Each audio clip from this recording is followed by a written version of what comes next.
So managing your hard-earned money wisely, how do you do that? It's critical, especially in these economically uncertain times. So here with some important do's and don'ts, financial advisor Ron Hart. So get your notepad out because you're about to get some free financial advice. Good to see you, Ron. Good to see you. So let's begin with what we always hear, diversify, you know, why you shouldn't put all your eggs in one basket. What do you mean? You can get wealthy with one stock, a Home Depot, for example, and ride it all the way up. But you stay wealthy by diversifying. You must diversify. No more than 5% in one position. Do asset allocation. Most studies say, the Ibsen study is the main one, that 90% of your return is derived from the fact that you do your asset allocation well. So it's very important. And so, are we talking about hundreds? If you've got some disposable income, or at least you've got some income that you want to grow, we're talking about hundreds of dollars, we're talking about thousands of dollars, what? The less money you have, the more you need to diversify, because you can't afford to lose it. The wealthy can take a bigger chance with the big positions. They can take more risk with hedge funds and be more aggressive. But the average investor needs to be very careful and watch fees as well. All right, you need to be thinking long-term, you say. Big picture. Be long-term greedy, we say. Take the long-term view. That's the best way to do it. People, you have to research your stocks. You have to pay attention to what you're doing. A lot of people will spend more time researching their refrigerator or a computer than they will a stock purchase. So it's a very important thing to look at, know, and pay attention to. So kind of become intimately involved in that company, in that stock. Right. You want to know, and perhaps if it's something that, you know, a real tangible product or service, something that you're actually going to use. You like it for some reason. Maybe others do too. I tell people, look at your American Express bill, your Visa bill. And if you're buying products from that company, you're buying them for a reason, and they're probably doing pretty well. Okay, but then that means you're also saying don't get emotionally attached to your investment. Sometimes you want to go for something you really, really like, and you cannot part because of your personal loyalty. Exactly. Human nature is, you got to fight your own natural inclinations to invest well. There's a tendency to have a herd mentality, to buy what someone told you at the cocktail party. Everybody else is doing it. Exactly.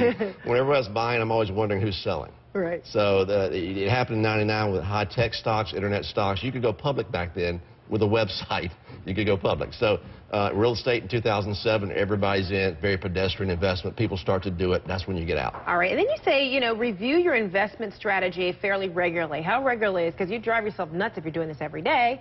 What is regularly? It depends on your tolerance and your risk parameters. Most people feel like twice a year will be enough to do it and sit down with a professional and go over it. You should definitely take a stock in your change of circumstances. Your kids are going to college, you're getting ready to retire, things like that are very important to let your financial advisor know. Some folks are still thinking about what took place, what is it, about a month ago, the Greek debt crisis. Could it happen here? What do we need to learn from that that people are experiencing in Europe? Might it, you know, impact us too? It might. We're spending money at a rate that's parallel to Europe. It's unsustainable over a long period of time. I had a friend of mine who said we're spending money like a drunken sailor, but he went on to say, I was a sailor once, and at some point the bartender cut you off. So he says that with America, we could keep printing money, we keep spending money, we keep putting our country in debt. It's going to be our kids' problems. It's a very selfish endeavor, and I hope, hopefully, Greece will be a warning for everybody. Okay, we're not done with you yet because we've got a lot of questions that have come from viewers in so many different forms and fashion. We're going to pose those questions to you, and so that means you're getting some free advice momentarily. Also, some free advice on what your favorite stocks are for those who are ready to take the plunge. Much more with Ron Hart right after this. All right, we're back now with financial advisor Ron Hart, as well as our Josh Leves, who's been taking a lot of your questions, and those questions are soon going to be now posed to Ron Hart with free financial advice.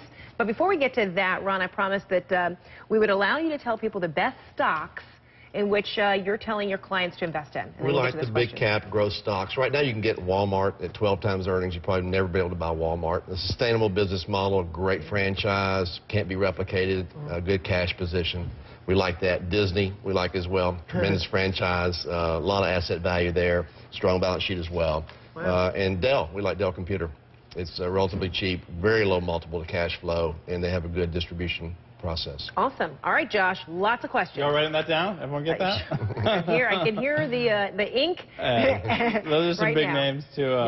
Hard to forget. All right, so you know we get a lot of viewer questions every week, and we try to get as many as we can to you this week, our expert. Let's start off with this first one, okay? This is someone asking for the basics. Hannah is saying, give me the basics.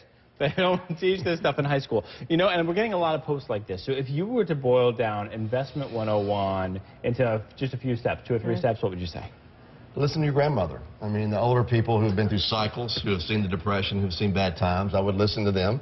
At school, they do not teach economics and business quite like they should. It's kind of counterintuitive to them. So listen to the Warren Buffetts, people willing to tell you at this stage of their career what to do, because they have a genuine regard for investing. They want people to know.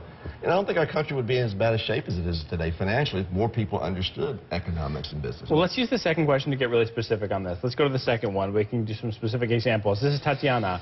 If I have around $5,000, what should I do with it? We're talking a starting investor. Now, in this economy, what do you do with that money? Yeah, I would think you probably need to buy an ETF or a no-load type of mutual fund. It's something very inexpensive because fees can eat you up at that level. But watch it, learn from it, read the Wall Street Journal, read the papers, I know CNN online, and pay attention to what you own and pull for it. So if I had $5,000, that's what I would do. It's the best way to do it. It's unfortunate, but you have to have a reasonable good size of money to get good advice these days. Yeah, I mean, so you're saying don't spend the money on the advice, just read up and go do it yourself. Yeah, at that level. At that level. Yeah, and also try experimenting. to see if your employer has a 401k, and if they match that, it's very powerful. I was going to say, if your employer doesn't, if that isn't where you can take advantage of that, where are you going? Are you going to your bank? I mean, if you are just starting out, are you taking advantage of like these eTrade.coms, I mean, type of locations? Where would you go? You got to watch your expenses. So yeah, first try your employer, because that's tax deferred. It's away from you. You can't get your hands on it, which is good sometimes. And they'll often match it. If you can't do that, go to a very inexpensive vendor and get started. But learn. Pay attention to it. I mean, know what you own, why you own it. And pay attention to it. This actually plays right into our third question. We can end on this one. It's about 401k. And let me see, we have it here. What is the best way to research choices for my 401k investments? Should I adjust more often than twice a year? In this economy, should you be re-looking at your 401k choices all the time? Not all the time. I mean, people worry too much about their investments. And if you're worried about your investments at some level, sell it down to the point where you can sleep, if you can't sleep at night. Some people worry an awful lot.